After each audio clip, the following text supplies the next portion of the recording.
Assalamualaikum, gimana kabarnya sahabat semua? Saya doakan semoga dalam keadaan sehat selalu. Jangan lupa like, komen, dan subscribe channel kami ya. Terima kasih. Bismillahirrahmanirrahim. Assalamualaikum warahmatullahi ta'ala wabarakatuh. Alhamdulillahirabbil alamin. Rasa syukur senantiasa kita panjatkan kepada Allah Subhanahu wa taala atas limpahan rahmat, nikmat dan hidayahnya, sehingga sampai dengan detik ini kita masih diberikan kesempatan oleh Allah Subhanahu wa taala untuk menjadi insan yang lebih baik lagi. Sholawat serta salam senantiasa kita panjatkan kepada kekasih Allah Muhammad Sallallahu Alaihi Wasallam, kepada keluarga beliau, sahabat dan umatnya, dan semoga dengan sholawat yang kita panjatkan menjadi syafaat di yaumul akhir nanti. Allahumma sholli ala sayyidina Muhammad wa ala ali sayyidina Muhammad. Sahabat dalil khairat yang dirahmati oleh Allah Subhanahu wa taala, salat merupakan salah satu kewajiban dalam agama Islam. Setiap muslim diwajibkan untuk menunaikan ibadah salat dalam keadaan apapun dan dimanapun. Seorang muslim yang dengan sengaja meninggalkan kewajiban ibadah salat meski hanya satu kali, maka orang tersebut mendapatkan dosa yang begitu besar. Membahas tentang ibadah salat, ada dua hal yang paling penting untuk kita bahas, karena ini yang ditekankan di dalam Al-Quran. Jadi kenapa ibadah salat begitu penting untuk kita tunaikan, dan kenapa kita mesti harus menunaikan ibadah salat? Pertama adalah salat merupakan pembeda antara Khalik dengan makhluk. Jadi kalau kita ingin membedakan antara Tuhan dengan hamba, maka di antara titik terpenting perbedaannya, kata Allah Subhanahu wa taala di dalam Al-Quran adalah itu terletak pada titik aspek ibadahnya, khususnya ibadah salat. Oleh karena itu, ketika Nabi Musa alaihissalam diajak bicara oleh Allah Subhanahu wa taala dan diperkenalkan tentang esensi ketuhanan Allah Subhanahu wa taala, maka Allah memerintahkan langsung kepada Nabi Musa untuk menyembah dalam bentuk ibadah ritual, yaitu salat. Ini seperti yang disampaikan di dalam Al-Quran surah Toha ayat 14, di mana Allah Subhanahu wa taala berfirman, Bismillahirrahmanirrahim. Innani anallahu la ilaha illa ana fa'budni wa aqimis sholata li zikri. Yang artinya, sungguh aku ini adalah Allah, tidak ada Tuhan selain aku, maka sembahlah aku dan tunaikanlah sholat untuk mengingatku. Oleh karena itu, semua nabi dan rasul, bahkan sebelum nabi kita tercinta Nabi Muhammad Sallallahu Alaihi Wasallam, semua nabi mengajak umatnya untuk menunaikan kewajiban ibadah sholat seperti yang disampaikan di dalam Al-Quran. Nabi Isa alaihissalam misalkan, beliau menunaikan sholat, itu tercantum di dalam Al-Quran surah Maryam ayat ke-31. Begitu juga dengan Nabi Ismail alaihissalam, beliau juga menunaikan ibadah sholat, bahkan meminta semua keluarganya untuk menunaikan ibadah sholat tersebut. Al-Quran surah Maryam ayat 54 sampai dengan 55. Dan ceritakanlah Muhammad kisah Ismail di dalam Al-Quran. Sesungguhnya ia adalah seorang yang benar janjinya, dan dia adalah seorang rasul dan nabi, dan dia menyuruh keluarganya untuk menunaikan sholat dan menunaikan zakat, dan dia seorang yang diridhoi di sisi Allah Subhanahu wa taala. Begitu juga dengan Nabi Zakaria alaihissalam. Beliau juga menunaikan sholat, seperti yang tercantum di dalam Al-Quran surah Ali Imran ayat 38 sampai dengan 39. Bahkan di sanalah Zakaria berdoa kepada Tuhannya seraya berkata, "Ya Tuhanku, berikanlah aku dari sisi Engkau seorang anak yang baik. Sesungguhnya Engkau maha mendengarkan doa." Kemudian malaikat Jibril memanggil Zakaria alaihissalam sedang ia tengah berdiri menunaikan ibadah sholat di mihrabnya. "Sesungguhnya Allah mengembirakan kamu dengan kelahiran seorang putra yang bernama Yahya, dan dia akan menjadi seorang nabi dan termasuk keturunan orang-orang yang soleh." Berarti sudah jelas bahwa semua nabi dan rasul dari Nabi Adam alaihissalam sampai dengan Nabi kita tercinta Nabi Muhammad sallallahu alaihi wasallam diperintahkan oleh Allah Subhanahu wa taala untuk beribadah dengan cara menunaikan sholat. Yang kedua adalah ini yang sangat jarang dimanfaatkan oleh kaum muslimin semuanya.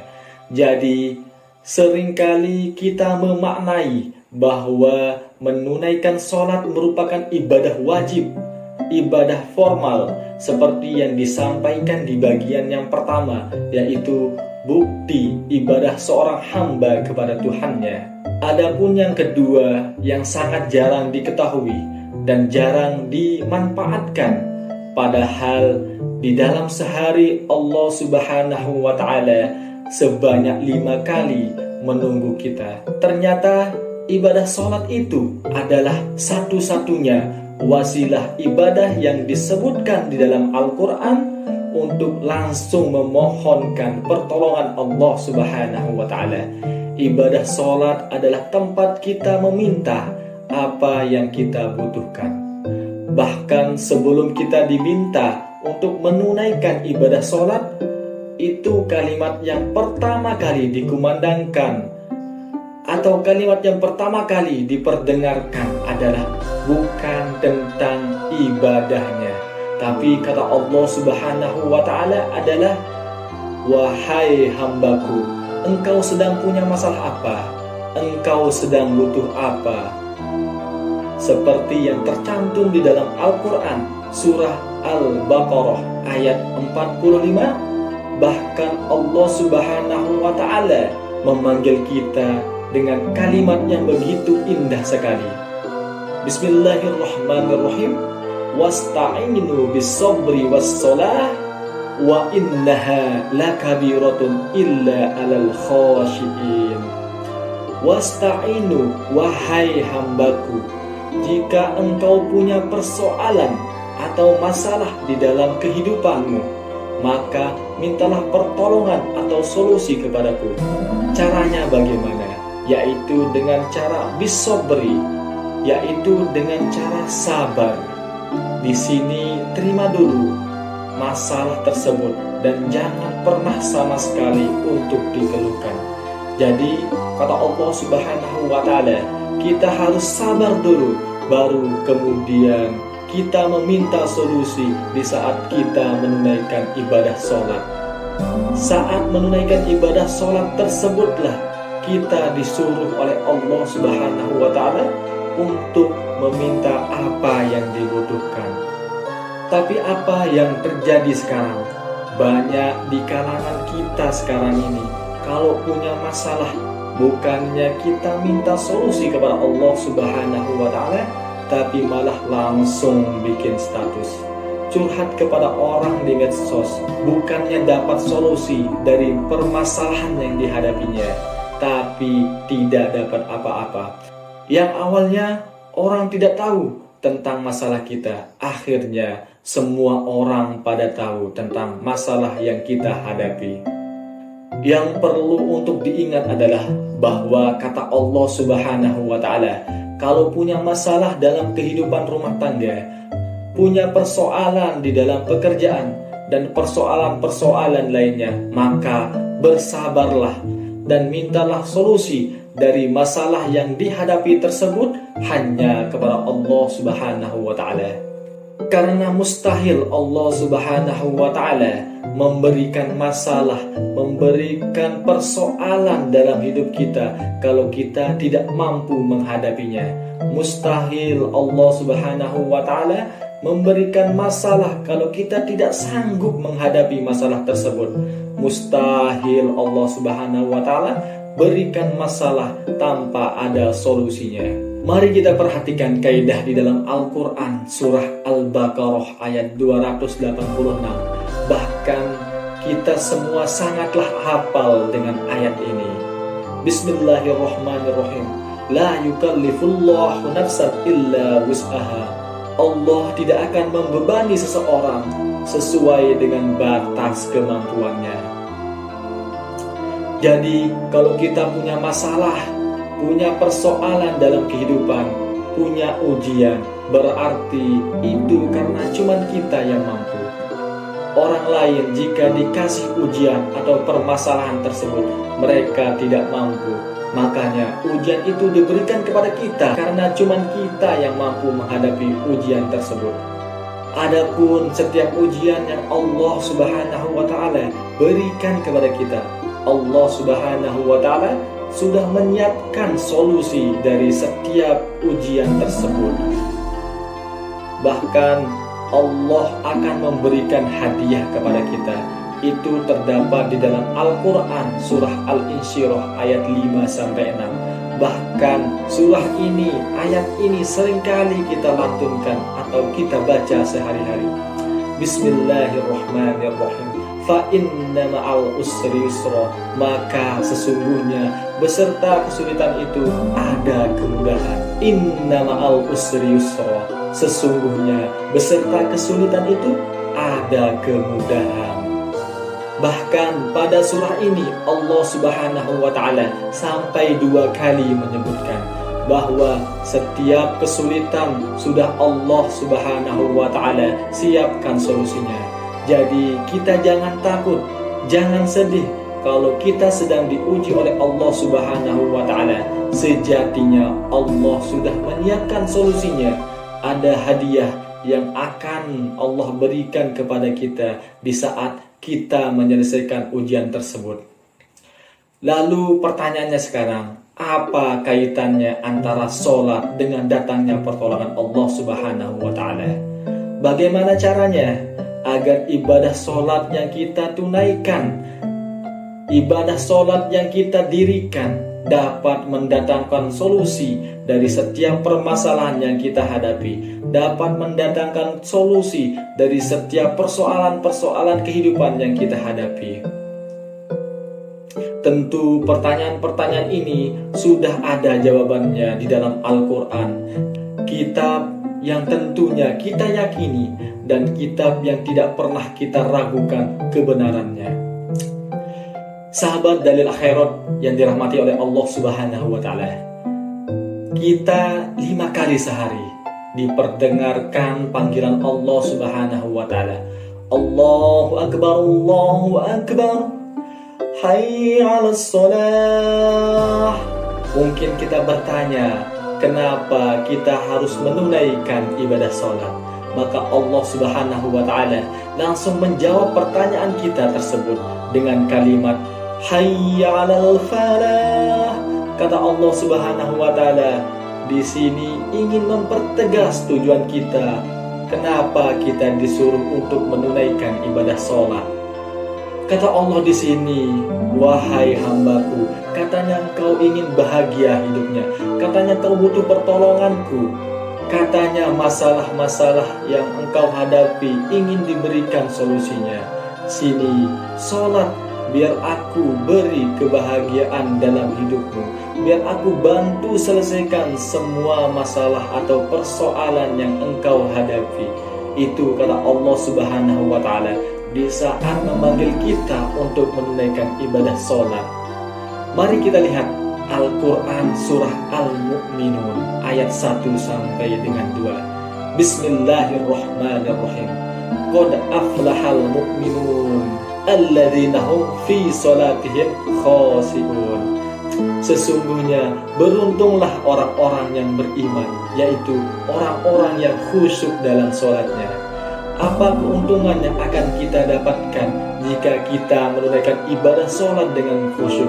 Maka Allah Subhanahu wa Ta'ala jawab pertanyaan itu pada lanjutan surahnya, yaitu pada ayat 10 sampai dengan 11. Bismillahirrahmanirrahim. Ulaika humul warithun. Mereka itulah orang-orang yang akan mewarisi. Alladzina yarithunal firdaus hum fiha khalidun. Yaitu orang-orang yang mewarisi surga Firdaus. Mereka akan kekal di dalamnya. Jadi orang yang khusyuk di dalam sholatnya akan mendapatkan keutamaan di dunia. Dia akan diselesaikan semua persoalan hidupnya. Semua kebutuhan hidupnya akan dipenuhi oleh Allah Subhanahu wa Ta'ala. Lalu di akhirat dia akan menjadi pewaris surga Firdaus. Masya Allah, semoga kita termasuk ke dalam golongan orang-orang yang mewarisi surga Firdaus tersebut. Amin ya Rabbal Alamin. Lalu pertanyaannya sekarang, bagaimana caranya agar ketika kita menunaikan ibadah sholat kita bisa khusyuk? Jadi kata Allah Subhanahu wa Ta'ala, orang yang khusyuk dalam sholatnya itu akan terlihat sebelum hamba itu menunaikan sholatnya. Jadi khusyuk di dalam sholat itu prosesnya dibagi menjadi 3 bagian. Yang pertama adalah sebelum menunaikan sholatnya. Yang kedua adalah di saat dia menunaikan sholatnya. Dan yang ketiga adalah setelah dia menyelesaikan ibadah sholatnya. Jadi yang pertama, khusyuk dimulai sebelum sholat. Akan terlihat cirinya tersebut. Bagaimana cirinya orang-orang yang khusyuk dalam sholatnya? Seperti yang terdapat pada Al-Quran surah Al-A'raf ayat 31. Bismillahirrahmanirrahim. Ya bani Adam khuzu zinatakum inda kulli masjid. Hai bani Adam, kalau sudah tiba panggilan dari masjid, Allahu Akbar, Allahu Akbar, maka pakailah pakaian terbaikmu. Jadi orang yang khusyuk dalam menunaikan ibadah sholat itu nanti akan kelihatan sesuai dengan apa yang sudah Allah firmankan di dalam Al-Quran.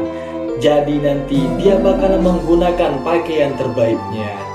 Tidak harus mewah dan mahal, tapi yang paling baik yang dia miliki. Kalau dia pakai itu akan terasa nyaman sekali.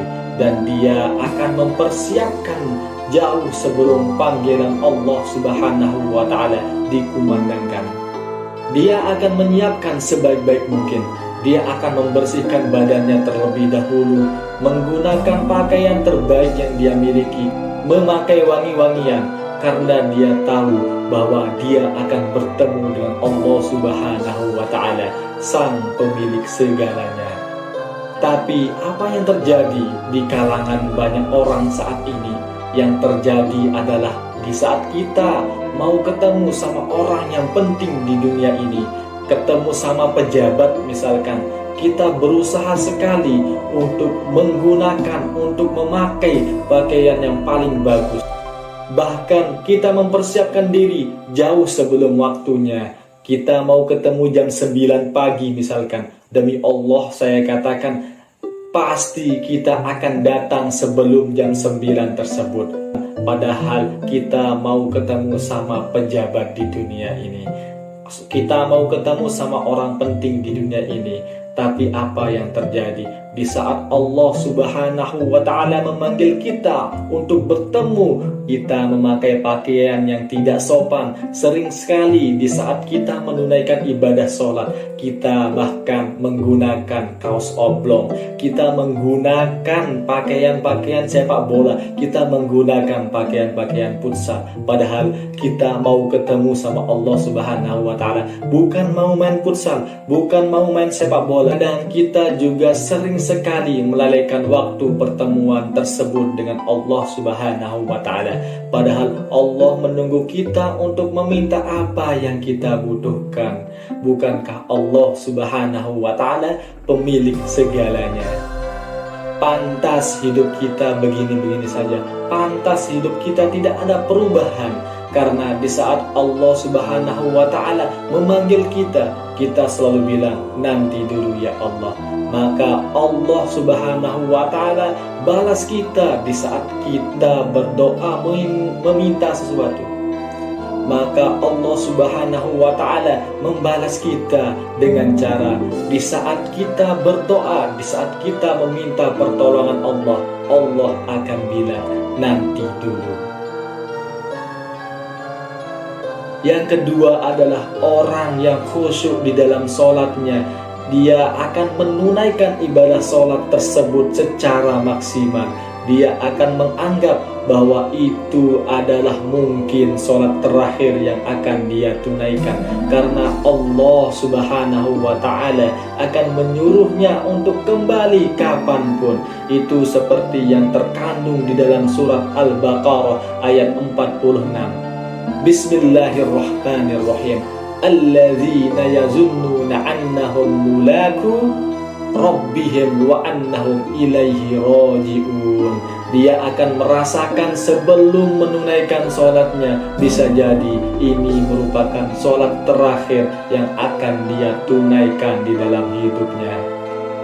Jadi kalau ingin khusyuk di dalam menunaikan sholat agar mendapatkan pertolongan Allah Subhanahu wa Ta'ala, maka caranya adalah rasakan di dalam hati, pikirkan bahwa boleh jadi ini merupakan sholat terakhir yang akan ditunaikan sebelum menghadap kepada Allah Subhanahu wa Ta'ala. Makanya Rasulullah SAW sebelum sholat dia sering sekali mengatakan, jika kamu hendak melaksanakan sholat, sholatlah seperti sholat terakhir atau sholat perpisahan. Kita semua tentu tidak akan pernah tahu kapan kita akan dipanggil oleh Allah Subhanahu wa Ta'ala untuk kembali. Boleh jadi di dalam sholat kita dipanggil untuk pulang, kita dipanggil untuk kembali oleh Allah Subhanahu wa Ta'ala. Tidak ada yang tahu, tidak ada kematian yang terindah, tidak ada kepulangan yang terindah kecuali kita pulang dalam ketaatan. Dan yang paling indah bukankah di saat kita sujud? Insya Allah, amin ya Rabbal Alamin. Di saat kita sujud, ya ayyatuhan nafsul mutmainnah radiyatan mardiyah. Tentu kita sangat menginginkan sekali kepulangan yang indah untuk kembali kepada Allah Subhanahu wa Ta'ala. Jadi rasakan bahwa sholat ini adalah sholat penghantar yang akan mengantarkan kita untuk kepulangan, untuk kembali kepada Sang Pencipta, sehingga mengkondisikan jiwa kita kepada kepasrahan, pasrah kepada Allah Subhanahu wa Ta'ala. Tapi yang perlu kita ketahui adalah bahwa syaitan tidak akan pernah membiarkan hal ini terjadi. Syaitan akan selalu mencari cara untuk merusak konsentrasi kita, merusak kekhusyukan kita dalam beribadah kepada Allah Subhanahu wa Ta'ala, merusak kekhusyukan kita dalam beribadah kepada Allah Subhanahu wa Ta'ala. Ini seperti yang disampaikan di dalam hadis riwayat Abu Daud, bahwa Rasulullah SAW menyampaikan ketika kita baru mulai sholat, kita niatkan khusyuk dalam sholat, tapi ketika kita sudah mulai takbir, maka syaitan akan datang membisikkan kita. Syaitan tersebut namanya itu kanzab. Jadi syaitan kanzab ini akan membisikkan kepada kita untuk mengingat ini, mengingat itu. Jadi kita sekhusyuk apapun sebelum sholat, tapi setelah kita takbir bisa jadi muncul ini, muncul itu. Nah, itu setannya sudah mulai bekerja. Yang banyak sekali terjadi bahwa di saat kita sudah menunaikan ibadah sholat, kita sering sekali lupa sudah berapa rakaat ibadah sholat yang sudah kita tunaikan. Lalu kemudian bagaimana caranya mencegah itu agar tidak terjadi, agar syaitan kanzab ini tidak bisa menggoda kita, tidak bisa merusak kekhusyukan kita? Mari kita lihat Al-Quran surah Al-Ankabut ayat 45. Tentu kita semua sangat hafal sekali dengan surah tersebut. Tentu kita sangat hafal sekali dengan ayat tersebut. Bismillahirrahmanirrahim. Utlu ma uhiya ilaika minal kitabi wa aqimis sholah. Inna sholata tanha anil fahsya'i wal munkar. Kita bisa mengartikannya seperti ini. Jadi kata Allah Subhanahu wa ta'ala, sebelum kalian menunaikan ibadah sholat, pelajari dulu semua bacaan-bacaan sholat. Pahami terlebih dahulu. Jadi kalau kita sudah paham, ketika tangan mengangkat, lisan mengatakan Allahu Akbar, pikiran menerjemahkan, sehingga pikiran kita tidak dikuasai oleh syaitan kanzab tersebut. Maka hati kita akan mengatakan, ya Allah, sekarang aku mengikrarkan bahwa Engkau yang maha besar.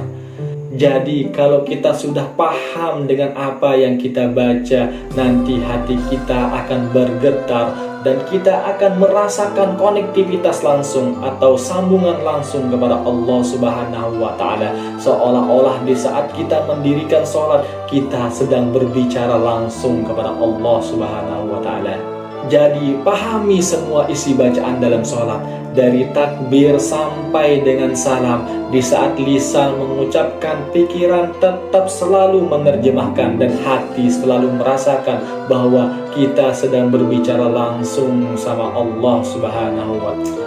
Kalau ini sudah kita lakukan, maka syaitan tidak akan punya ruang atau celah untuk mengganggu ibadah sholat kita.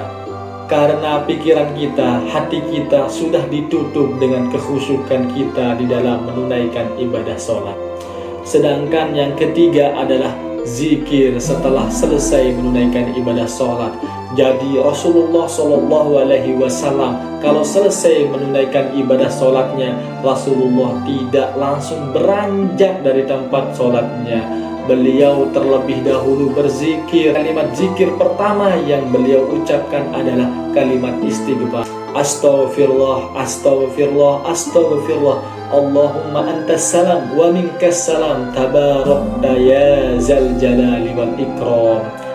Kalimat ini seperti yang terdapat dalam hadis riwayat Ibnu Majah nomor hadis 756 dan hadis riwayat Muslim nomor hadis 591. Lalu selanjutnya beliau melanjutkan dengan kalimat tauhid. La ilaha illallah wahdahu la syarikalah, lahul mulku wa lahul hamdu wa huwa ala kulli syai'in qadir. Hadis riwayat Muslim nomor hadis 593. Kemudian beliau meneruskan zikirnya selanjutnya dengan kalimat tasbih, kalimat tahmid, kalimat takbir, masing-masing sebanyak 33 kali. Subhanallah walhamdulillah Allahu akbar. Hadis riwayat Muslim nomor hadis 593. Lalu selanjutnya beliau melanjutkan dengan membaca ayat kursi dan kemudian dilanjutkan dengan membaca 3 surah terakhir, yaitu surah Al-Ikhlas, Al-Falaq, An-Nas. Hadis riwayat Abu Daud nomor hadis 1501. Lalu kemudian baru beliau memanjatkan doa, berdoa kepada Allah Subhanahu wa ta'ala. Tapi apa yang terjadi di lingkungan kita saat ini? Yang banyak terjadi adalah di saat kita sudah selesai menunaikan ibadah sholat kita, bukannya kita melanjutkan dengan zikir, berzikir kepada Allah Subhanahu wa ta'ala, kita malah sering sekali membuka HP, membuka handphone. Bagaimana Allah Subhanahu wa ta'ala menyelesaikan permasalahan kita, bagaimana Allah Subhanahu wa ta'ala menolong kita, sedangkan kita di saat ibadah saja masih sering sibuk dengan HP kita, sibuk dengan handphone kita. Mari mulai sekarang kita tingkatkan kualitas ibadah kita, terutama ibadah sholat kita, karena nantinya di akhirat ibadah sholat inilah yang bakalan pertama kali dihisab oleh Allah Subhanahu wa ta'ala. Sahabat Dalil Khairat yang dirahmati oleh Allah Subhanahu wa ta'ala, untuk menjadi bahan renungan kita, kita tidak akan pernah mengetahui kapan kematian akan menjemput kita. Yang jelas adalah kematian merupakan hal yang pasti akan dialami oleh setiap makhluk hidup yang bernyawa. Malaikat maut tidak akan pernah meminta izin kepada kita untuk mencabut nyawa kita. Ajal tak menunggu kita sakit, ajal juga tak menanti masa tua kita. Jika telah tiba waktunya, siapapun pasti akan menemui ajalnya. Itu banyak orang di dalam kubur sana, mereka ingin kembali ke dunia ini. Mereka meminta kepada Allah Subhanahu wa Ta'ala, "Ya Allah, kembalikanlah kami ke dunia ini, walaupun cuma sebentar. Niscaya kami akan penuhi hidup-hidup kami dengan amalan-amalan soleh. Kami akan penuhi hidup kami dengan ketakwaan. Kami akan menjalankan semua apa yang Engkau perintahkan. Dan kami akan taat beribadah hanya kepadamu saja." Tapi apa boleh kata, nasi sudah menjadi bubur. Tidak ada penyesalan terbaik selain penyesalan di dunia. Karena sejatinya penyesalan di akhirat tiadalah berarti. Mungkin hanya ini yang bisa saya sampaikan. Semoga apa yang saya sampaikan ini menjadi bahan renungan kita semua untuk selalu meningkatkan kualitas ibadah kita, terutama ibadah sholat. Semoga apa yang saya sampaikan ini bermanfaat untuk kita semua. Amin ya rabbal alamin. Wassalamualaikum warahmatullahi taala wabarakatuh. Buat sahabat Dalil Khairat yang sudah selesai menonton video kita, semoga video ini bermanfaat dan bisa menambah wawasan kita semua. Dan tetap dukung kami dengan cara like, komen, dan subscribe channel kami ya. Terima kasih. Wassalamualaikum warahmatullahi wabarakatuh.